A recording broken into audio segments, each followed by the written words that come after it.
নমস্কাৰ প্ৰিয় দৰ্শক পুনৰ এটা নতুন ভিডিঅ' লৈ আহিছো বন্ধু বান্ধৱীসকল আশা কৰো আপোনালোক সকলো ভালে আছে মেঘ ৰাশিৰ জাতক জাতিকাসকলে সেপ্টেম্বৰ মাহটো কেনেদৰে পাৰ হ'ব কি ক্ষেত্ৰত অলপ সাৱধান হ'ব লাগিব দুটা ভাল খবৰ সকলো তথা এই ভিডিঅ'টোৰ মাধ্যমেৰে আপোনালোকে উপভোগ কৰিব পাৰিব জানিব পাৰিব শৰ্ট এণ্ড সিম্পলত এই ভিডিঅ'টো মই আপোনালোকৰ কাৰণে লৈ আহিছো যদি আপুনি আমাৰ চেনেলটোত নতুনকৈ আহিছে লাইক এটা সাবস্ক্ৰাইব এটা কৰি দিব আপোনাৰ এটা লাইকে আমাক ভিডিঅ' বনোৱাত প্ৰেৰণা যোগায় এই সময়ছোৱাত আত্মবিশ্বাস বৃদ্ধি পাব সেপ্টেম্বৰ মাহটোত মেঘ ৰাশিৰ জাতক জাতিকাসকলে সেপ্টেম্বৰ মাহটোতেই কিছুমানৰ ক্ষেত্ৰত সাৱধান অৱলম্ব কৰিব লাগিব অৱশ্য আপুনি আৰ্থিক লাভৱান প্ৰাপ্ত কৰিব আৰু আপোনাৰ উপাৰ্জনৰ বৃদ্ধি হ'ব কিয়নো আপোনাৰ ৰাশিৰ ওপৰত মাহটোৰ দ্বিতীয় সপ্তাহটোৰ পৰাই শনি দেৱতা পৰম কৃপা পৰিব আপোনাৰ উপাৰ্জনৰ বৃদ্ধি কৰাটো সহায় কৰিব একাধিক মাধ্যমেৰে এই মাহটো আপুনি ধন লাভ কৰাত সুযোগ পাব সূৰ্য মহাৰাজৰ মাহটো আৰম্ভণিতে পঞ্চম গৃহস্থিৰ হৈ আপোনাৰ একাদশ গৃহস্থিৰ হৈ প্ৰদান কৰিব যিসকল ব্যক্তি ব্যৱসায় কৰি আছে 30 বছৰৰ পৰা যিসকল ব্যক্তি ব্যৱসায় বিজনেছমেন তেওঁলোকে 18 ছেপ্টেম্বৰৰ পৰা ব্যৱসায়ৰ সৈতে সম্পৰ্কিত সমস্যাবোৰ হ্ৰাস কৰিব পাৰিব আৰু যিসকল ছাত্ৰ ছাত্ৰী আছে মোৰ বয়সৰ ছাত্ৰ ছাত্ৰীসকল আছে তেওঁলোকৰ কেৰিয়াৰ ক্ষেত্ৰৰ ফালৰ পৰা এই মাহটো অনুকূল হ'ব আৰু প্ৰেম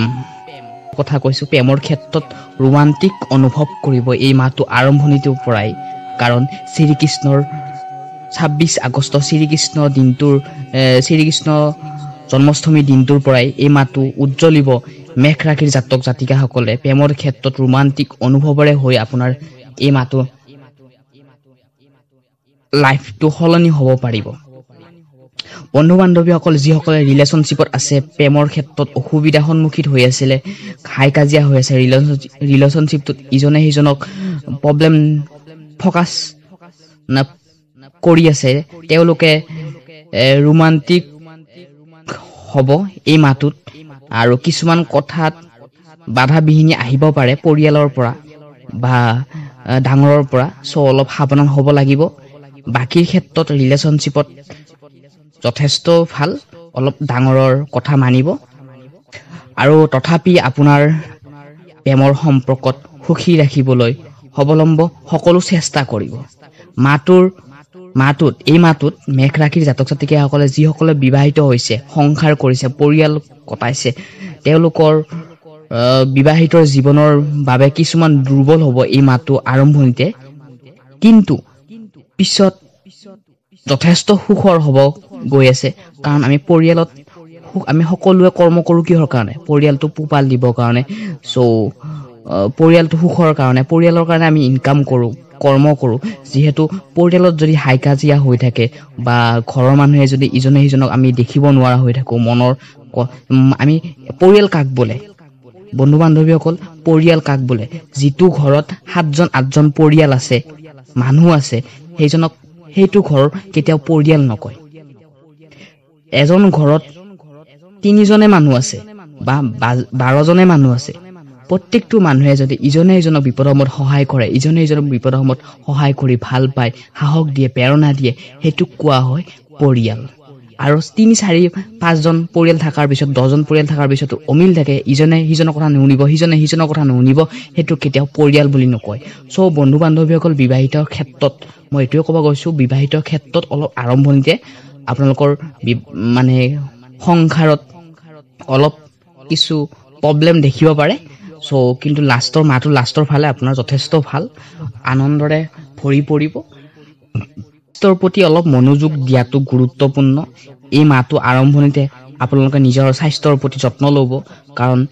স্বাস্থ্যৰ প্ৰতি যত্ন লৈ থাকিলে আপোনাৰ মনটো পজিটিভ হৈ থাকিব দেহাটো ভাল নাথাকিলে আমাৰ মনটো খেলিমেলি হৈ থাকে সো আমি স্বাস্থ্যৰ ওপৰত গুৰুত্ব দিয়াটো খুবেই দৰকাৰ আৰু যিসকল ব্যক্তিৰ প্ৰেছাৰ আছে হাই প্ৰেছাৰ আছে ডায়েবেটিছ আছে তেওঁলোকে খোৱা লোৱাটো অলপ